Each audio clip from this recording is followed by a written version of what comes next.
नमस्कार दोस्तों, आज की मेजर न्यूज़ कौन कौन सी है और ब्रोकरेज हाउसेज हमारे कौन से स्टॉक्स पर बुलिश हैं और क्या राय देते हैं, इसके बारे में भी बात करेंगे।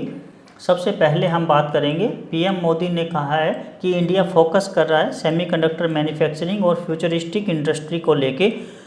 उन्होंने कहा है कि टेक्नोलॉजी सेक्टर के ऊपर वो बहुत ज़्यादा स्ट्रेटजी बना रहे हैं क्योंकि यही फ्यूचर इंडस्ट्री है, तो हमें भी टेक्नोलॉजी सेक्टर के ऊपर नज़र रखनी चाहिए। साथ में हम बात करेंगे ट्रंप एडमिनिस्ट्रेशन को लेकर।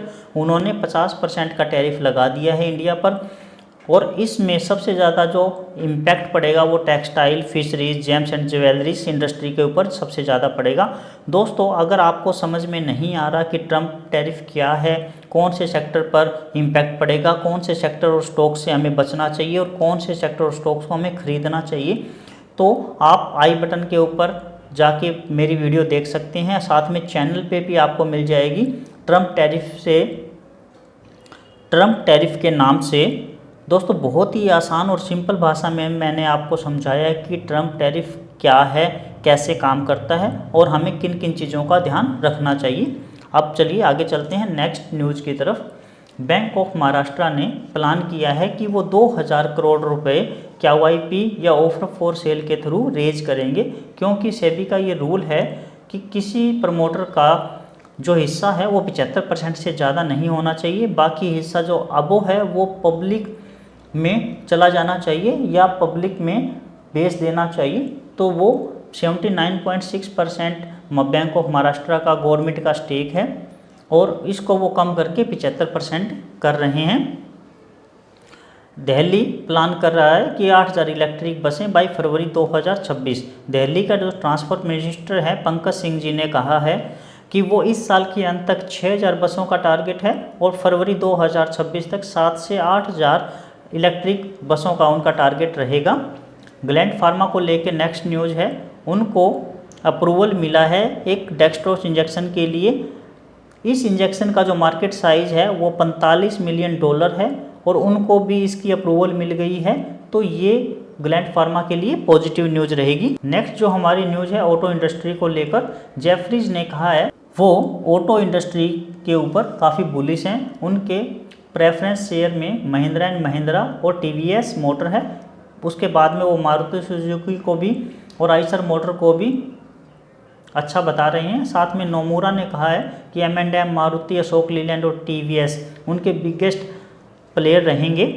ये सभी ब्रोकरेज हाउसेज ये भी कह रहे हैं कि GST कट की वजह से प्राइस कट भी देखने को मिलेगा, जैसे वैगनार पर 9%, ब्रिजा पर 3%, XUV700 पर 7% तक का भी डिस्काउंट मिल सकता है।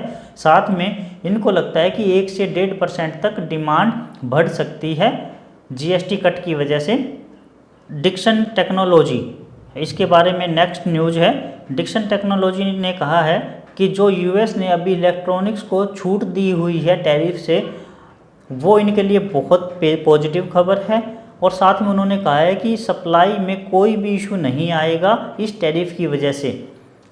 मारुति सुजुकी को लेकर नेक्स्ट न्यूज़ है, उन्होंने जो गुजरात में प्लांट लगाया है उसमें उन्होंने कहा है कि 700 बिलियन रुपए 5 से 6 साल के अंदर अंदर वो और ज़्यादा इन्वेस्ट करेंगे और इस प्लांट में लिथियम आयन बैटरी बनाने की उनका जो प्रोडक्शन हाउस है वो एक माइलस्टोन साबित होगा कंपनी के लिए।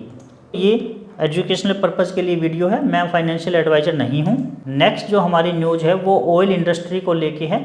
ये 3 न्यूज़ है दोस्तों, ये तीनों एक दूसरे से कनेक्टेड है। जो इंडिया के फ्यूल रिटेलर है जैसे IOC, SPCL, BPCL, इनका मार्जिन बहुत ज़्यादा बढ़ गया है क्योंकि मार्च के बाद में $70 पर बैरल के नीचे ही रहा है क्रूड। इससे ऊपर 1-2 बार ही गया है, लेकिन एवरेज इनका प्राइस 70 से नीचे ही रहा है। तो इनको पेट्रोल पर 11.2 रुपये पर लीटर और डीजल पर 8 रुपये 10 पैसे पर लीटर के हिसाब से मुनाफा मिल रहा है। SBC ने HPCL को लेके एक बड़ी न्यूज़ दी है, उनका टारगेट प्राइस 520 रुपये कर दिया है। IOC का टारगेट प्राइस उन्होंने 190 रुपये कर दिया है। जेफरीज ने कहा है कि वो BPCL को लेके बहुत ज़्यादा बुलिश हैं, उनका टारगेट 410 रुपये है और IOC पर उनका टारगेट 160 रुपये है।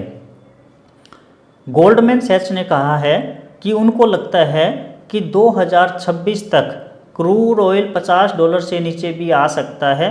अगर दोस्तों ये ऐसा हो सकता है तो ये ऑयल मार्केटिंग कंपनी के लिए पॉजिटिव रहेगा। साथ में HSBC या जेफरीज इन्होंने भी अपना टारगेट बढ़ाया है, तो ये सभी एक दूसरे से कनेक्टेड है और ऑयल इंडस्ट्री के लिए काफ़ी पॉजिटिव न्यूज़ है। नेक्स्ट जो हमारी न्यूज़ है आशियाना हाउसिंग को लेकर, उन्होंने एक परचेज की है 22.71 करोड़ रुपए की लैंड चेन्नई में, और उनसे उनको 1200 करोड़ रुपए का सेल मिल सकती है। टोटल एरिया जो ये बेचेंगे 15 लाख स्क्वायर फीट बेचेंगे, तो ये आशियाना हाउसिंग के लिए पॉजिटिव न्यूज़ है। नेक्स्ट जो हमारी न्यूज़ है TCS को लेके, उन्होंने एक ब्लॉक डील की है 127.16 करोड़ रुपए की, और विप्रो ने एक ब्लॉक डील की है 120.53 करोड़ रुपए की। मिनिस्टर ने सजेस्ट किया है कि टूथपेस्ट पर, जो पहले ये न्यूज़ आ रही थी कि टूथपेस्ट पर GST कट नहीं होगा, अब वो ये कह रहे हैं कि हो सकता है, और अगर ये GST कट हो जाता है तो कोलगेट पामोलिव के लिए अच्छी खबर रहेगी। साथ में ओरल केयर इंडस्ट्री के लिए भी एक बिग न्यूज़ है। नेक्स्ट जो हमारी न्यूज़ है वो एलिगेंस कंपनी को लेकर है, उनको एक कॉन्ट्रैक्ट मिला है 131 करोड़ का। दोस्तों ये मेजर न्यूज़ में मैंने इसलिए डाला है क्योंकि ये वैसे ही छोटी सी कंपनी है, इसका मार्केट कैपिटलाइजेशन 300 करोड़ रुपए का है, तो 300 करोड़ वाली कंपनी को 131 करोड़ का ऑर्डर मिलना ये अपने आप में ही बहुत बड़ी न्यूज़ है। दोस्तों ये सभी सोर्सेज है जहाँ से मैं डाटा कलेक्ट करता हूँ।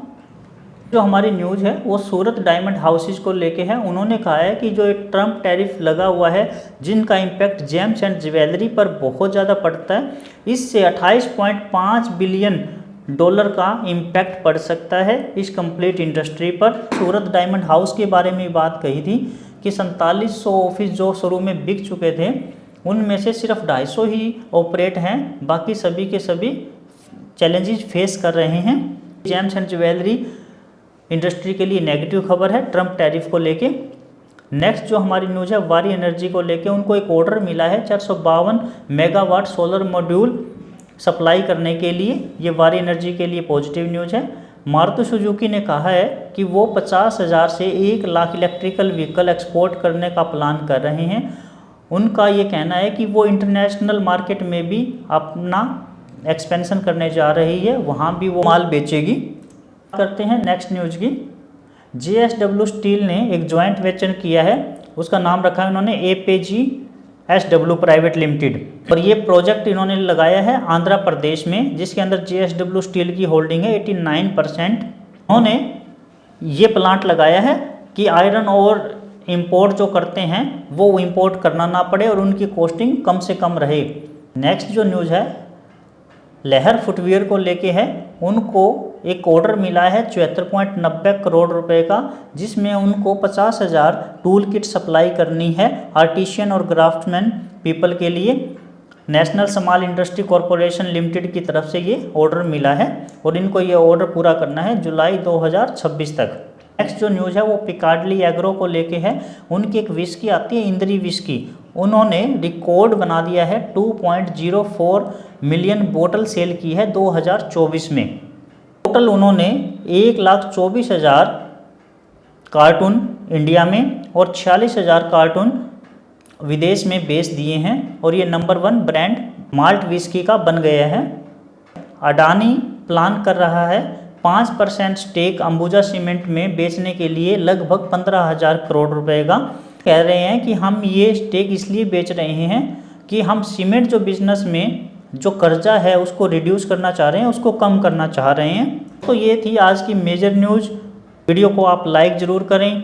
आपका कौन सा फेवरेट स्टॉक है या आप कौन से स्टॉक पर वीडियो चाहते हैं उसके लिए आप कमेंट करें। एक वीकली स्टॉक एनालिसिस हम करते हैं सैटरडे को, उसके लिए चैनल को सब्सक्राइब करें, बेल आइकन को ऑन करें। नमस्कार दोस्तों, thank you for watching this video.